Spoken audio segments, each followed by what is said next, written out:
그런데 대선 경선 레이스에 돌입한 국민의힘을 향한 윤석열 전 대통령의 메시지가 지금 심심치 않게 나오고 있습니다. 여러 관측들이 또 복잡하게 쏟아져 나오죠. 장관직을 사표 내는 날, 사표 내고 난 다음에 전화로 드려서 사표 냈다는 말씀을 드렸습니다. 왜냐하면 저를 임명한 분이니까요. 하여튼 고생 많았다. 근데 제가 오히려 대통령께서 고생이 많이, 그동안 구속도 되셨잖아요. 굉장히 많이 고생을 하셨다고 그렇게 말씀드렸습니다. 출마를 하게 되었다고 쉽게 한번 보고 드리고 그동안 근황도 좀 묻고 내가 출마하면 어떤 일을 하겠다 이런 말씀을 드리러 갔었습니다. 자유우파가 우리 당이 이겨야 된다는 강한 의지를 가지고 있더라고요. 자, 윤석열 전 대통령은 파면 일주일 만인 오늘 이 관저에서 퇴거할 예정입니다. 그동안 국민의힘 대선 주자들과 만나거나 전화 통화를 여러 번 했던 것으로 알려지고 있습니다. 자, 특히 나경원 의원은요, 오늘 대선 출마 선언을 하죠. 저희 채널A 취재에 따르면 윤석열 전 대통령이 직접 출마를 권유한 것으로 전해졌습니다. 윤석열 전 대통령이 탄핵 반대파 후보들과 접촉하는 걸 두고 또 해석이 분분합니다. 막후 정치에 나서는 것 아니냐 이런 전망까지 나오고 있는데 굉장히 여러 인물들을 관저에서 마지막까지 만난 것 같아요. 예, 그렇습니다. 기존의 과거의 박근혜 전 대통령 같은 경우와는 사뭇 다른 모습을 보이고 있죠. 본인이 직접 현실 정치에 개입한다라는 그런 이미지를 주고 있고, 저는 제가 봤을 때 윤석열 대통령 그동안 헌법재판소 변론이라든지 여러 가지 과정을 비춰봤을 땐 이번 조기 대선에서 완전히 침묵한다. 이것은 저는 아닌 것 같습니다. 다만 어떤 특정 후보를 콕 집어서 이 사람이 나의 대리인이다. 아니면 이 사람이 윤심 후보다. 이 사람이 나의 정통성의 후계자다.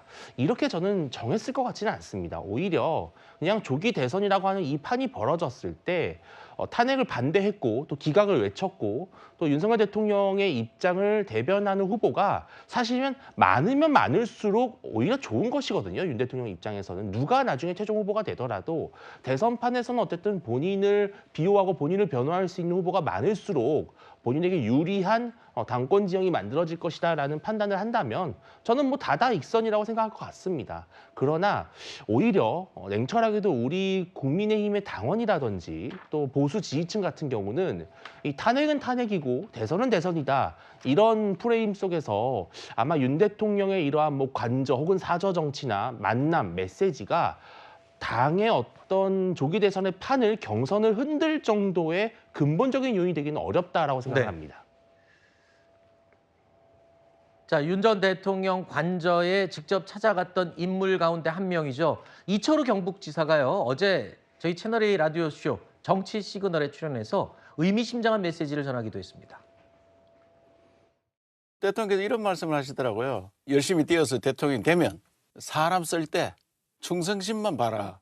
이렇게 다른 거 보지 말고 충성심만 봐라. 이것은 굉장히 진하게 그동안 배신자들한테 상처를 입었다 이런 뜻인 것 같고 한동훈부터 시작해서 눈에 띄는 그런 우리가 늘 이야기했던 이번에 탄핵 들어갔던 사람들 또 직을 맡겼는데 자기를 수사로 오는 사람들 이런 게 너무 상처가 깊은 것 같습니다. 충성심이라고 한다면은 그 선출된 개인에 대한 충성일까요? 개인이 아니고 자기가 뜻한 바 그리고 본인이 국가를 위해서 충성을 했는 그런 행위들에 대해서 이해를 못하는 그런 사람들이라 이렇게 이해가 되고요. 윤 전 대통령이 이철우 지사에게 대통령이 된다면 나중에 사람 쓸 때 충성심만 봐라라고 당부를 했다는 겁니다. 이 부분이 지금 여러 가지 해석을 낳고 있습니다.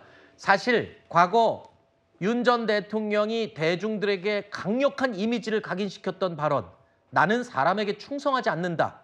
이 말과 배치되는 게 아니냐, 이런 비교가 지금 나오고 있는데 최근에 관저에서 여러 정치인들을 계속 만났던, 그래서 메시지를 전했다고 이야기가 나오는 이 상황과 저 발언 어떻게 보십니까? 일단 윤석열 전 대통령은 파면된 대통령이고 지금 내란죄 피고인으로서 재판을 받고 있고 그 외 여러 가지 사건에 관련 수사가 이제 본격화될 겁니다. 그런 윤심을 얻어야 치를 수 있는 대선이라고 한다면 국민의힘은 스스로 이번 대선을 이길 자신도 없고 이길 의지가 없다고 볼 수밖에 없습니다. 지금 이렇게 보여지는 행태들이 과연 선거를 이기기 위해서인가? 저는 그렇지 않은 것 같아요. 그러니까 윤석열 전 대통령 역시 이렇게 본인을 따르는 후보들을 불러들여서 본인의 어떤 향후의 정치적 아니면 여러 가지를 지켜줄 것을 요구하는 것을 그냥 정치적으로 받아들이고 그걸 공개한다고 하면 이건 뭐 대선 해보나 마나 한 게임이 될 거라는 거를 왜 모르는지 모르겠고요. 특히 뭐 충성심 같은 발언, 충성하는 사람이 없어서 이 정권이 실패한 게 아니지 않습니까?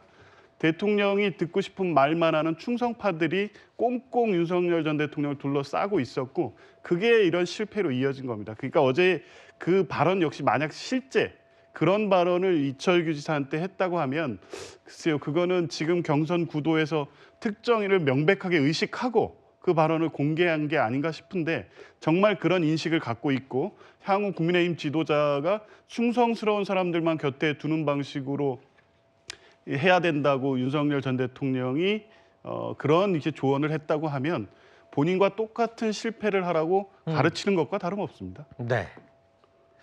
이철우 지사는 곧 공개될 국회의사당 인터뷰 어제 저랑 잠시 했었는데요.